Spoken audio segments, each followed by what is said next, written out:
Lucas capítulo 17, a partir do versículo 11. Hoje nós iremos meditar na série de mensagens Famílias Transformadas pelo Sobrenatural de Deus. Amém? Famílias transformadas pelo Sobrenatural de Deus, com o tema Encontre Motivos para Agradecer. Nós já louvamos, louvores de gratidão ao Senhor. Agora nós iremos receber a palavra de Deus com o tema Encontre Motivos para Agradecer. Quantos já encontraram o texto de Lucas capítulo 17? Amém? Amém. Diz assim a partir do versículo 11. A caminho de Jerusalém, Jesus passou pela divisa entre Samaria e Galiléia. Quando ele entrava em certa aldeia, 10 homens leprosos vieram ao seu encontro.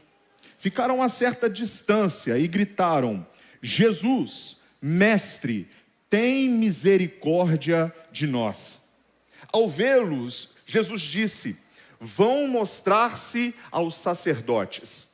Enquanto caminhavam, foram purificados da lepra. Um deles, quando viu que estava curado, voltou louvando a Deus em alta voz. Prostrou-se aos pés de Jesus, agradecendo-lhe. E esse homem era samaritano.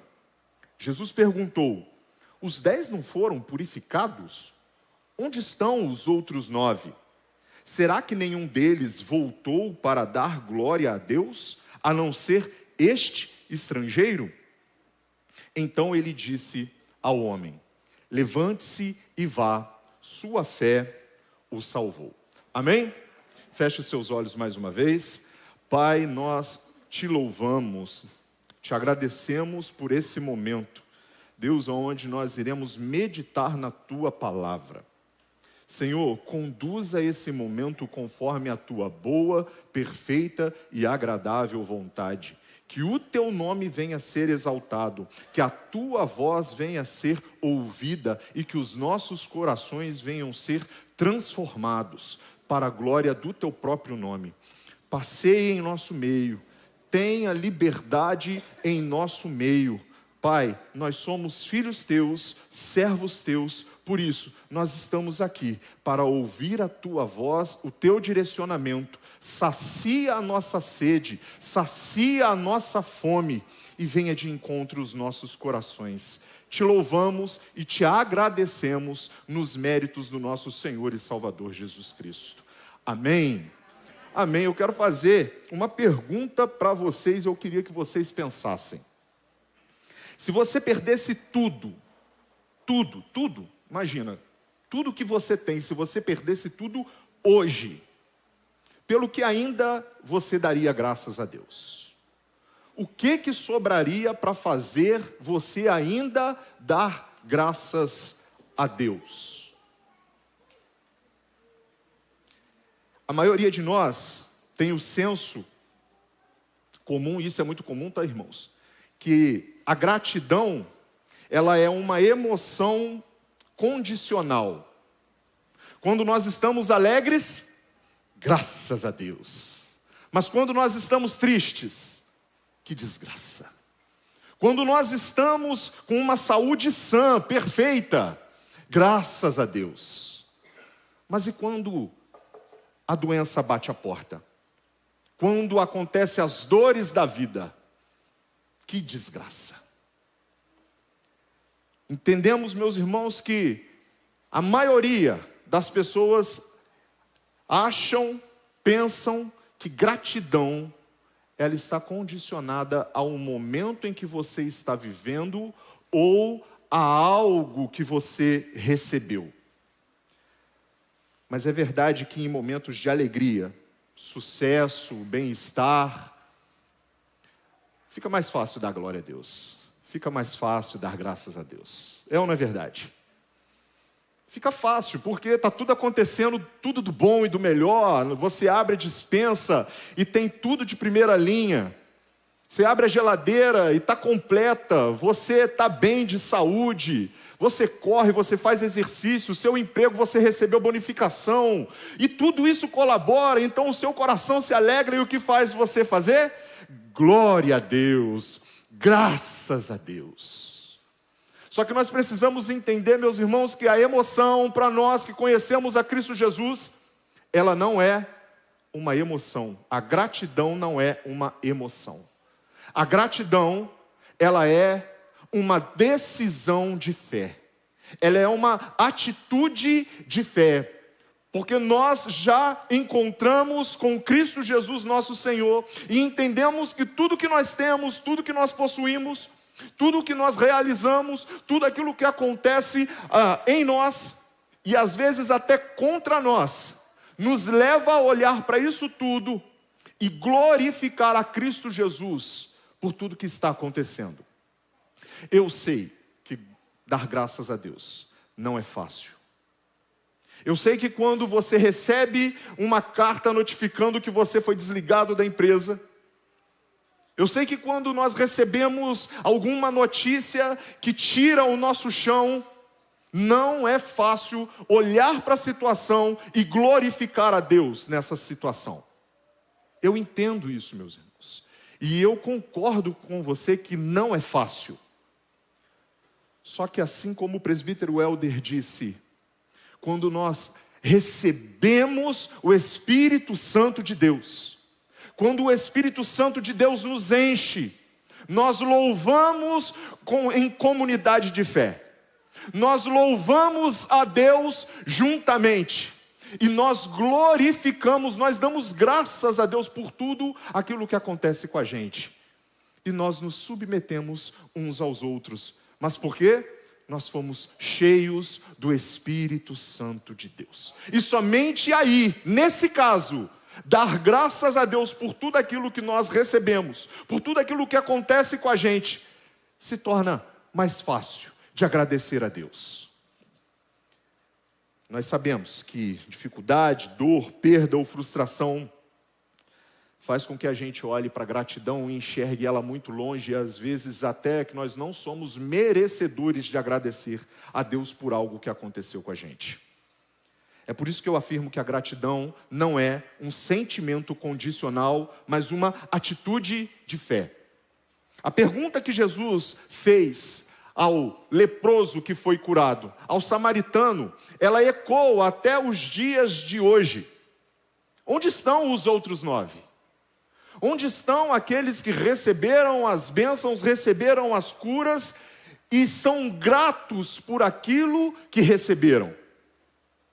Interessante que quando nós vamos estudar essa passagem, Jesus escolhe um caminho bem atípico. Porque ele passa entre Samaria e Galiléia. Seria a rota mais curta para chegar até Jerusalém. Mas é a rota da animosidade, da adversidade. É a rota da inimizade. Porque judeus consideravam os samaritanos impuros. Samaritanos consideravam os judeus intolerantes. Então seria mais lógico Jesus passar por Decápolis, dar a volta, ser um caminho mais longo, mas chegar até o seu destino. Mas ele decide passar pelo caminho da adversidade. E nesse caminho ele encontra com 10 leprosos que são marginalizados pela sociedade, tanto pelos judeus como pelos samaritanos. São pessoas que estão vivendo à margem da sociedade porque eles têm uma doença. Antigamente o pessoal definia lepra e colocava dentro desse conjunto um monte de doenças, de pele, mas nem sempre era só a lepra. Mas ali denomina lepra para ficar fácil de compreensão. E eles estão à margem da sociedade, distante. E quando eles ouvem o burburinho de que a comitiva de Jesus está passando, eles se posicionam e entendem porque já conhecem, já ouviram falar do famoso Mestre Jesus e sabem do que ele é possível realizar. Então eles clamam: Jesus, Mestre, tem misericórdia de nós. Jesus atende o clamor daqueles 10 leprosos. Os 10 são alcançados. Os 10 receberam a manifestação de cura através de uma palavra de Cristo Jesus: vá, mostrem-se aos sacerdotes. Eles estavam em obediência. E é por isso que quando eles estão indo pelo caminho, eles são curados pelo poder de Jesus. Só que apenas um, volta para agradecer a Cristo Jesus pela bênção recebida. Eles não poderiam chegar perto de Jesus. Aqueles leprosos, eles tinham que manter uma certa distância, porque se tinha de fato alguém com hanseníase, que é a conhecida lepra nos dias atuais, somente pelo falar, pela saliva, ou pelo respirar dessa pessoa, infectaria quem chegasse perto. Então eles estão longe. Agora entenda, meus irmãos, que da hora que esses receberam a cura até onde eles foram, esse homem que recebeu a cura, ele volta e agora ele já está consciente da sua pureza, da sua cura, e ele se prostra aos pés de Jesus. E é essa atitude que move toda a nossa compreensão daquilo que Deus faz por nós e de como que nós devemos reagir a tudo aquilo que Deus faz por nós. E é justamente nessa atitude aqui que eu queria conversar com vocês sobre 4 motivos que levou o samaritano a agradecer. Ele encontrou nessa atitude, nessa cura, nessa caminhada, nessas palavras que ele ouviu de Jesus, até no seu posicionamento, eu queria compartilhar com vocês 4 motivos para nós agradecermos constantemente a Deus. Amém? Primeira lição que nós aprendemos: agradeça pela misericórdia de Deus. Versículo 13 diz que eles se posicionam, eles ouvem falar de Jesus, e o clamor deles é: Jesus, mestre, tem misericórdia de nós. Entenda, meus irmãos, que esse grito não era um simples pedido, era um reconhecimento profundo de necessidade. Eles ali estavam olhando para as suas misérias, estavam olhando para eles, e eles encontraram em Cristo, alguém que poderia retirar deles essa miséria. Eles encontraram em Cristo alguém que poderia ter um olhar com misericórdia, um olhar com compaixão para aquelas vidas, para aquelas 10 pessoas que estavam sofrendo. A gente não sabe há quanto tempo, mas nós sabemos que eram pessoas que tinham famílias, eram pessoas que eram às vezes queridas pelos seus familiares, mas que infelizmente eles não poderiam mais conviver com os seus, portanto eles estavam marginalizados, afastados dos seus.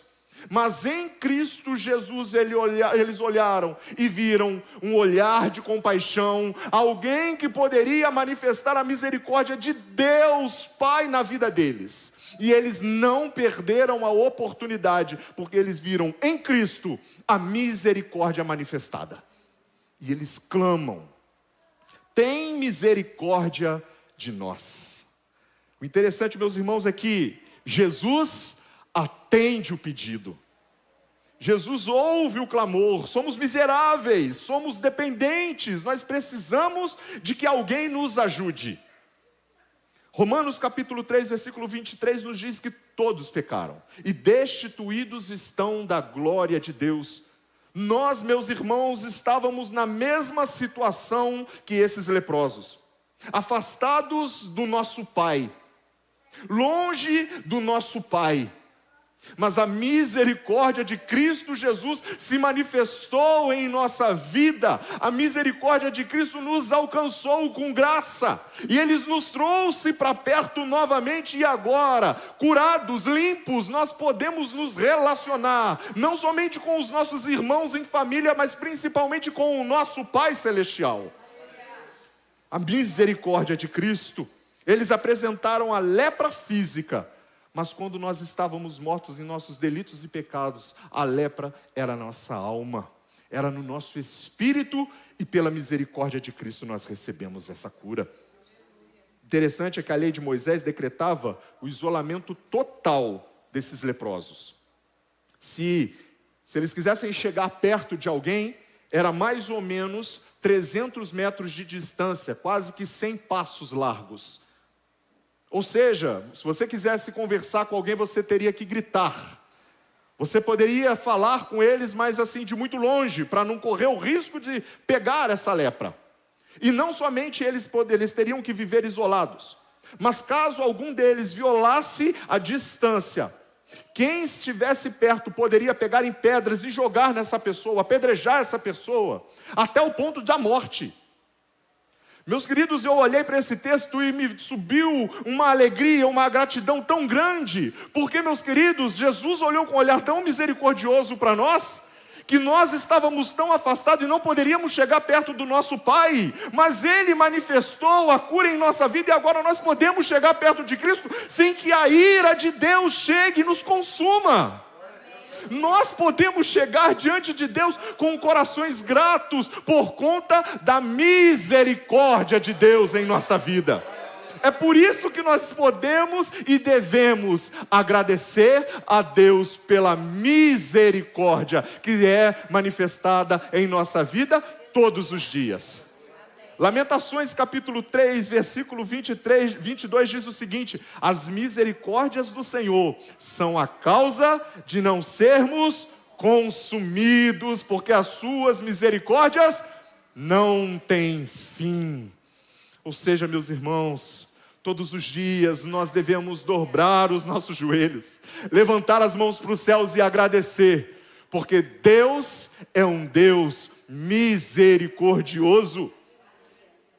Eu aprendo ainda mais que a misericórdia de Deus nos alcançou antes que o julgamento do próprio Pai e o julgamento dos homens nos consumisse.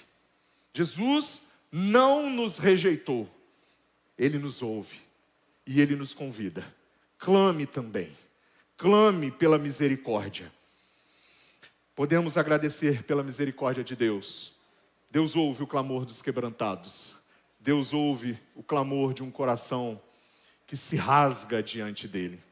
Segunda verdade que eu aprendo, segunda lição que eu aprendo dentro desse texto com a atitude do samaritano: agradeça mesmo antes da bênção completa. Como me apresentar ao sacerdote se ainda não estou curado? Eu recebo uma palavra, vá apresentar-se ao sacerdote. Mas como agradecer por algo que eu ainda não recebi? Como, meus irmãos? Porque aos olhos dos homens isso é um absurdo. Aos olhos dos homens isso é um absurdo. Como que eu vou agradecer por algo que ainda não está na minha mão? Nós somos, meus irmãos, pessoas que nós nos prendemos, nós nos movemos por aquilo que está diante de nós, pela vista. Infelizmente o ser humano é conduzido por aquilo que ele pode tocar. Se não está aqui na minha frente, fazendo sentido, a minha lógica, o meu raciocínio, aos meus olhos, não tem como eu agradecer por aquilo que ainda virá, se eu nem sei se virá. Queridos, só que a fé é um absurdo. A fé é um absurdo. O mundo nunca vai conseguir entender aquilo que nós experimentamos nos nossos relacionamentos. O mundo nunca vai entender como que pessoas falíveis, pecadoras, conseguem se render e se relacionar com o Criador do universo.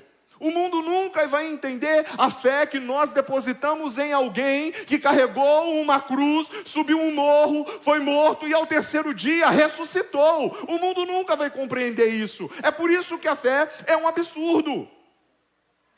Eles confiaram na palavra de Jesus e foram curados enquanto caminhavam. A fé nos desafia. A fé nos chama a crer no impossível. E nós, meus queridos, nós somos daqueles que vivem por fé e não pela vista. Nós temos um Deus poderoso que é o Deus do impossível. Aquilo que cabe a você realizar, Deus não irá fazer. Mas quando o impossível bate na sua porta, meu querido, aí é com Deus.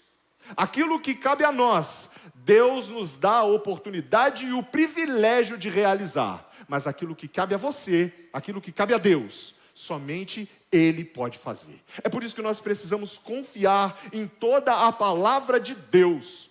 Porque desde então, até que eu me entendo, por gente, eu nunca vi uma promessa de Deus se quebrar. Nunca vi. Todas as vezes que eu vi uma palavra fundamentada na Sagrada Escritura ser lançada do altar, ser lançada na vida de alguém, essa palavra se cumpriu. Sempre. E eu tenho certeza que todos nós aqui temos experiências dessas. Repara o suor não, gente. Ri não. E isso nos ensina que a fé se manifesta na ação. Eles não ficaram parados questionando. Eles deram o primeiro passo. É por isso que quando nós recebemos um direcionamento do altar, meu querido, ainda que nós não estejamos vendo, nós damos o primeiro passo. Você que sente desejo de abrir a sua própria empresa, de ser autônomo, de estudar, de fazer uma faculdade, de melhorar seu cargo, queridos, dê o primeiro passo. Tenha fé que Cristo estará contigo, te conduzindo, você trilhando nos princípios estabelecidos por Deus. Ele estará constantemente contigo. É por isso que existe um desafio para nós como igreja. Está lá, Avenida Jaraguá. É um desafio. Ainda que os nossos olhos carnais estejam vendo colunas meio tortas, matos, um terreno escuro, pelos olhos da fé, nós enxergamos uma igreja viva, que ama, que crê e vive a palavra de Deus em amor, manifestando os princípios de Deus em ações, que manifesta a fé em ação. E isso nos leva a continuar, a crer, a caminhar, a conduzir todo esse rebanho para a glória de Deus. Porque sabemos que pela fé, Cristo estará constantemente conosco. Deus age no processo. O milagre não veio, meus queridos, no grito. Não foi eles gritarem, Jesus tem misericórdia de nós. Mas o milagre foi realizado no caminho da obediência. Foi obedecendo a Deus. Obrigado, que Deus te abençoe, que prospere na sua vida. Gordinho sofre, gente. É no processo que Deus nos dá a vitória. É no caminho da obediência. Se Cristo mandou você ir, vá, sem medo, confiante que Ele estará contigo. E ali nós veremos a vitória. Você verá a vitória de Deus na sua vida. Lembrando que a garantia não está naquilo que você vê. A garantia está na palavra de Deus. Isaías 55, versículo 11 diz: assim também ocorre com a palavra que sai da minha boca. Ela não voltará para mim vazia, mas fará o que desejo e atingirá o propósito para o qual eu a enviei. Se Deus liberou uma palavra, uma promessa sobre a sua vida, sobre a sua família, sobre o seu filho, sobre o seu emprego, sobre o seu negócio, confia, porque Ele cumprirá conforme a boa, agradável e perfeita vontade dEle. Amém, meus irmãos? Nosso erro às vezes é querer enxergar o amanhã antes de dar o primeiro passo. Porém, os que confiam em Deus caminham mesmo na obscuridade, porque a luz não está em nossos olhos, mas a luz está na palavra de Deus. Amém? Terceira lição que eu aprendo: agradeça pelas pequenas e pelas grandes vitórias. Versículo 15 e 16 nos diz: apenas um deles, vendo que estava curado, voltou glorificando a Deus em alta voz, prostrou-se aos pés de Jesus e lhe agradeceu. enquanto 9 continuaram a sua caminhada. 9 seguiram o seu caminho, curados, em silêncio. Apenas um entendeu que, independente da vitória, seja ela pequena ou seja ela grande, ela é motivo de gratidão. A gratidão deve ser expressada.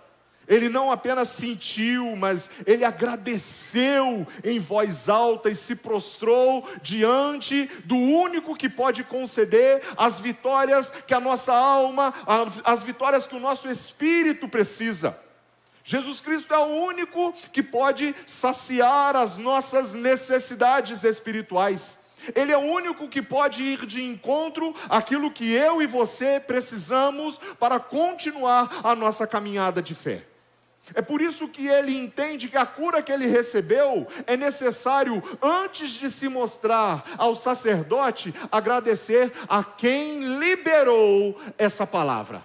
Por isso que ele volta a Cristo. É por isso que ele volta e se dobra diante de Jesus para reconhecer o senhorio de Cristo, o poder de Cristo. E ele agradece por aquilo que Cristo fez. Eu e você podemos entender que a vitória dele de fato foi grande. Olhar para a sua própria pele e saber que agora ele está purificado. Só que para ele não foi apenas uma cura da sua pele. Ele agora poderia estar novamente inserido no meio da sua família. Ele agora novamente poderia se relacionar com os seus. Ele agora poderia ser sustentado pelo seu próprio trabalho manual. Ele agora não ia mais mendigar, não ia mais receber esmola. Ele agora ia se lançar e trabalhar, conquistar, alcançar aquilo que ele desejava tanto realizar. Para nós isso pode parecer pequeno, mas faz uma diferença imensa na vida de quem recebe. É por isso que, independente se a vitória foi a cura, se a bênção foi voltar para dentro da casa, ou da sua esposa, do seu marido, do seu pai, da sua mãe, ou da sua própria casa com os seus filhos, foi motivo de agradecer, porque não foi pequeno e nem grande, foi a bênção de Cristo sobre a vida dele. Reconhecer a graça de Deus é essencial, meus irmãos. Cada dia que nós passamos, desde a hora que nós acordamos, abrimos nossos olhos, desligamos o despertador, é motivo de nós agradecermos. Estarmos aqui, independente se o ar-condicionado estava ligado ou não, é motivo de agradecer a Deus. Agora, daqui a pouco, na hora que nós formos embora, eu não sei se você janta antes ou se você janta depois, é motivo de agradecer. Porque você vai poder chegar em sua casa, independente daquilo que tenha ou não, você vai agradecer a Deus, porque independente se é pequeno ou se é grande, você tem, porque foi Deus que te concedeu. Quarto princípio que eu aprendo aqui, quarta lição: agradeça por quem Deus é, não só pelo que Ele faz. Jesus perguntou: não foram purificados os 10? Onde estão os outros 9? Não houve quem voltasse para dar glória a Deus, senão este estrangeiro? Então lhe disse: levante-se e vai, a sua fé te salvou. Enquanto aqueles 9, meus irmãos, continuaram a sua caminhada, apenas receberam essa cura física, o samaritano experimentou algo maior. O encontro que ele teve com Cristo foi transformador na sua vida. O encontro que ele teve com Jesus revelou algo que nem ele mesmo esperava, que foi a salvação. Portanto, além da cura física que ele recebeu a cura espiritual, ele recebeu a cura eterna, ele recebeu um novo nome nos céus, ele foi reinserido dentro de um contexto onde ele poderia olhar para o Pai e dizer: eu tenho um Pai. Ele foi reinserido no seio de Abraão. Esse homem, meus irmãos, eu tenho certeza que dali em diante, ele procurou, com certeza, anunciar a sua vitória, a sua bênção recebida. Porque no momento em que ele se prostra diante de Jesus, essa atitude reconhecia Cristo como mestre da sua vida e ele como discípulo de Jesus. Ele se prostra diante de Jesus. A maior bênção não foi a cura, mas foi o relacionamento com quem o curou. É por isso, meus irmãos, que nós devemos agradecer a Deus por quem Ele é em nossa vida. Em alguns, Deus foi um bom pai libertador. Para outros, Jesus é um bom marido. Para outros, Jesus é um bom amigo. Só que preste atenção, João capítulo 6, versículo 35, o próprio Jesus nos diz: eu sou o pão da vida. Eu sou o pão da vida. Aquele que vem a mim nunca terá fome. Aquele que vem a mim nunca terá sede. Por isso que nós podemos nos achegar a Cristo Jesus. Porque diante das nossas necessidades, Ele é o que nós precisamos. Se nós precisamos de um pai, Ele é um bom pai. Se nós precisamos de um amigo, Ele é um bom amigo. Se nós precisamos de um conselheiro, Ele é o nosso conselheiro. Aquilo que nós precisamos, aquilo que a nossa alma tem sede, aquilo que o nosso espírito tem sede, Jesus é o pão da vida para nos saciar. Há um convite para você. Agradeça a Deus por quem Ele é. E eu quero te desafiar nessa noite a entender que a sua vida foi resgatada, entender que a sua vida foi alcançada pela misericórdia de Deus. E eu quero te desafiar, independente se você vai ter ou não o que comer quando chegar em casa, independente se você vai ter alguém ou não quando chegar em casa, agradeça, porque Jesus nunca nos abandonará.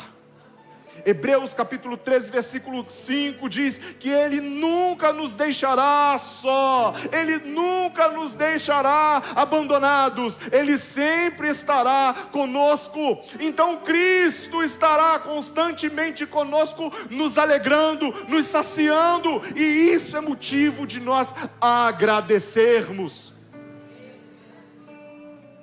Para nós concluirmos, se você perdesse tudo hoje, pelo que ainda daria graças? Agradeça pela misericórdia de Deus. Agradeça mesmo antes da bênção estar completa na sua vida. Agradeça pelas pequenas e pelas grandes vitórias. Agradeça por quem Deus é. Portanto, agradeça constantemente.